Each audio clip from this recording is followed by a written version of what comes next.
Side खबरों के लिए सब्सक्राइब करें फ्लेम मीडिया और उसके बाद बेल आइकन को प्रेस करें ताकि सबसे पहले आपको मिले एक्सक्लूसिव खबरें।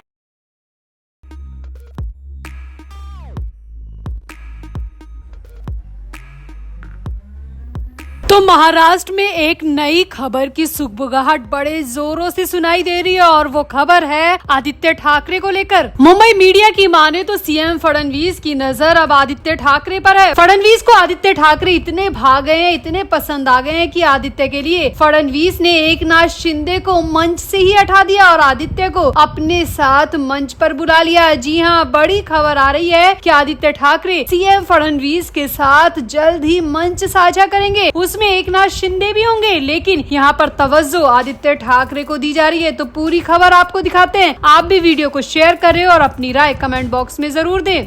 तो चर्चाएं हैं कि एकनाथ शिंदे और उद्धव ठाकरे के बेटे आदित्य ठाकरे एक मंच पर नजर आएंगे और ये सब कुछ होगा सीएम फडणवीस की वजह से। और ये सब कुछ 14 अगस्त को मुंबई के वर्ली में बीडीडी चौल पुनर्विकास योजना के चरण के तहत 556 लाभार्थियों को घर की चाबियां देते वक्त होगा। यहाँ पर एक कार्यक्रम का आयोजन किया गया है जिसमें सीएम फडणवीस भी पहुँचेंगे, एकनाथ शिंदे भी पहुँचेंगे और सबसे बड़ी बात है कि इस आयोजन के लिए आदित्य ठाकरे को भी फडणवीस की तरफ से न्योता भेजा गया है, यानी कि आदित्य ठाकरे भी उसी मंच पर मौजूद होंगे जिस पर एकनाथ शिंदे और सीएम फडणवीस भी होंगे। अब इसके पीछे पूरी सीएम फडणवीस की तिकड़म बताई जा रही है। दरअसल महाराष्ट्र की राजनीति में पिछले 3 सालों में एकनाथ शिंदे और उद्धव ठाकरे के गुटों में नदी के 2 पाटों जैसा विभाजन है। शिंदे ने 2022 में शिवसेना से बगावत की थी, तब से अब तक उद्धव ठाकरे गुट से उनके रिश्तों में बिल्कुल भी सुधार नहीं हुआ। इसी बीच चर्चाएं तेज हैं कि क्या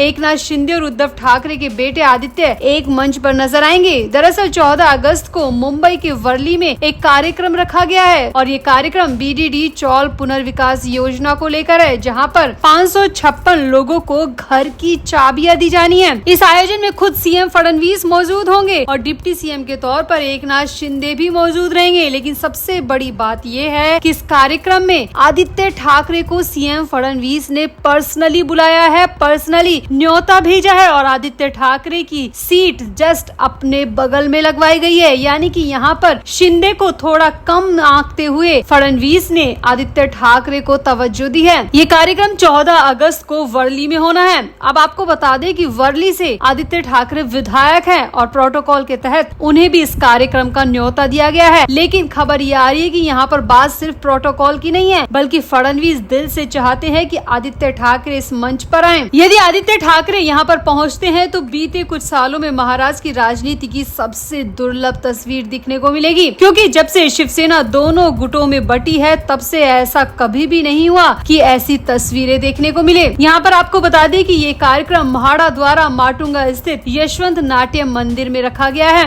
इस कार्यक्रम में मुख्यमंत्री देवेंद्र फडणवीस मौजूद रहेंगे और सभी लाभार्थियों को उनके घर की चाबियां देंगे और इस दौरान उन्होंने आदित्य ठाकरे को भी अपने साथ रखा है। आपको यहाँ पर बता दें कि आदित्य ठाकरे के अलावा अरविंद सावंत को भी इस कार्यक्रम में आमंत्रित किया गया है और दोनों ही उद्धव ठाकरे गुट के सबसे बड़े नेता हैं। यानी कि एकनाथ शिंदे के सामने फडणवीस शिवसेना यूबीटी को ज्यादा तवज्जो दे रहे हैं और दोनों ही विधायकों को अपने बगल में सीट दे रहे हैं। यानी कि एकनाथ शिंदे को ये दिखाने की कोशिश की जा रही है कि एकनाथ शिंदे ने जरा भी आंख दिखाने की कोशिश की तो पाला पलटते हुए देर नहीं लगेगी। सीएम फडणवीस ने इस न्योते से, इस कार्यक्रम से ये साफ कर दिया है कि उनकी नजर आदित्य ठाकरे पर है, शिवसेना यूबीटी पर है, उद्धव ठाकरे की पार्टी पर है। अब यहाँ पर आपको बता दें कि ये बीबीडी प्रोजेक्ट क्या है और इसका 100 साल पुराना इतिहास क्या है। तो कहा जा रहा है कि 14 अगस्त को होने वाला ये आयोजन सिर्फ चाबियों के वितरण तक ही सीमित नहीं रहेगा, बल्कि राजनीतिक रूप से भी काफी अहम है। दरअसल मुंबई में बॉम्बे डेवलपमेंट डिपार्टमेंट के तहत ब्रिटिश दौर में 1920 से 1925 तक रिहायशी इमारतें तैयार की गई थी। अभी काफी पुरानी और जर्जर हो चुकी है, ऐसे में इनका पुनर्विकास किया जा रहा है। इसका पहला राउंड फिलहाल पूरा हो चुका है। भारत में ब्रिटिश काल में हुए शहरी विकास के तहत इसे सबसे बड़ा प्रोजेक्ट माना गया है। फिलहाल 556 लोगों को घर की चाबियां दी जाएंगी। पुनर्विकास के बाद में 556 लोगों को पहली बार अपनी अच्छे घर की चाबियां मिलेंगी। जो बिल्डिंगें पुरानी और जर्जर हो चुकी थी उनका पुनर्विकास यहाँ पर कर दिया गया है और उसका पहला चरण कंप्लीट हो चुका है, इसीलिए खुद फडणवीस इस कार्यक्रम में पहुंच रहे हैं। साथ ही साथ एकनाथ शिंदे भी पहुंच रहे हैं। लेकिन सबसे बड़ी बात है कि एकनाथ शिंदे के सामने आदित्य ठाकरे भी इस कार्यक्रम में पहुंच रहे हैं। तो देखना होगा कि कुछ घंटों बाद कैसी तस्वीर सामने नजर आती है। क्या वाकई में शिंदे आदित्य ठाकरे एक साथ नजर आएंगे? आप भी शिंदे और आदित्य ठाकरे की इस मुलाकात पर मंच साझा करने पर अपनी राय कमेंट बॉक्स में जरूर दें और वीडियो को भी शेयर करें।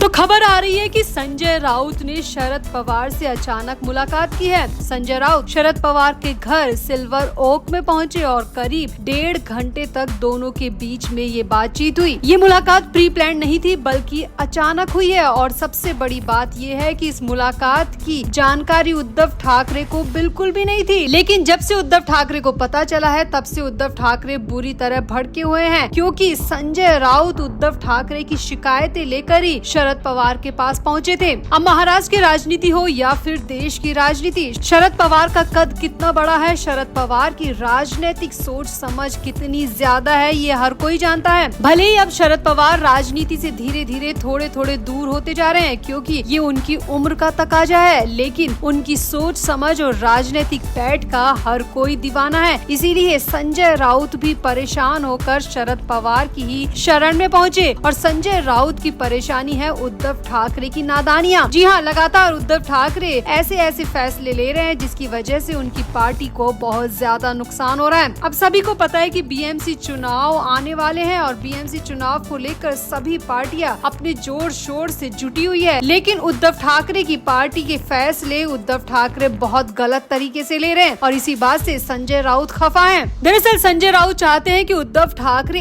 एक फैसले पर पहुंचे, एक लाइन पर खड़े हो, लेकिन उद्धव ठाकरे ने एक साथ कई नावों में पांव फंसा रखे हैं और जिसके बाद तो उनका और उनकी पार्टी का डूबना पूरी तरह तय है। और इसी वजह से संजय राउत शरद पवार के पास पहुंचे। खबर आ रही है कि संजय राउत के पास उद्धव ठाकरे की शिकायतों का पुलिंदा था और वो सारा पुलिंदा उन्होंने शरद पवार के सामने खोल कर रख दिया। सबसे पहले तो संजय राउत ने शरद पवार के सामने कहा कि राहुल गांधी के डिनर में जो कुछ हुआ उसमें उद्धव ठाकरे अपना स्टैंड ले ही नहीं पाए। संजय राउत ने शरद पवार को बताया कि हमें पहले बताया गया था कि हमें सेकंड लाइन में जगह दी गई है। उद्धव ठाकरे, आदित्य ठाकरे और संजय राउत तीनों की सीट सेकंड लाइन में ली गई थी, लेकिन वहां पर जाकर हमें पता चला कि हमारी लाइन तो सबसे लास्ट में थी, हमें सबसे लास्ट में बिठाया गया, जबकि हमारे लिए 3 सीट सेकंड लाइन में अलॉट पहले से कर दी गई थी। लेकिन अचानक बड़ा बदलाव कर दिया गया और उद्धव ठाकरे अपना स्टैंड ले ही नहीं पाए। संजय राउत ने शरद पवार को यहाँ पर ये भी बताया कि संजय राउत उस वक्त पार्टी की तरफ से स्टैंड लेना चाहते थे, लेकिन उद्धव ठाकरे ने उन्हें रोक दिया और उद्धव ठाकरे चुपचाप जाकर आखिरी पंक्ति में बैठ गए। इस वजह से मुझे भी उनके साथ बैठना पड़ा, लेकिन इसके बाद हमारी जो जग हंसाई हुई है उसका पूरा श्रेय उद्धव ठाकरे को ही जाता है।